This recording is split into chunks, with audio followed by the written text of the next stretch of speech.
Investors, இன்றைக்கி மார்க்கெட்டில் expiry இருந்தது. நிஃப்டியோட எக்ஸ்பீரி இன்றைக்கி எஸ்டர்டே லெவல்ஸ் கொடுத்துருந்தோம் எக்ஸ்பீரிக்கு. அந்த லெவல்ஸில் எப்படி ஒர்க் ஆகிருக்குன்னு இப்போ பார்த்துடலாம்.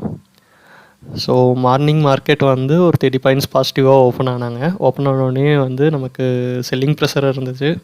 ஸோ மார்க்கெட் வந்து நமக்கு சடனாக கீழே தான் வந்துச்சு. கீழே வந்த மார்க்கெட் நம்ம ஒரு நோ ட்ரேட் ஜோன் சொல்லியிருந்தோம். நோ ட்ரேட் ஜோன் பார்த்தீங்க அப்படின்னா 26,160 to 26,115 நோ ட்ரேட் ஜோன் இருந்தது.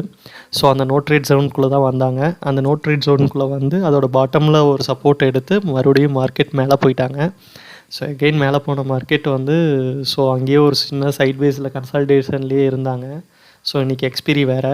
ஸோ கன்சல்டேஷனில் இருந்த மார்க்கெட் வந்து நம்மளோட ட்ராப் ஜோனோட அப்பர் சைடில் வந்து சப்போர்ட் எடுத்து மேலே போக ட்ரை பண்ணாங்க. பட் மேலே போகலை. தென் வந்து நம்மளோட ஃபஸ்ட்டு ரெசிஸ்டன்ஸ் 26 to 24 கொடுத்துருந்தோம்.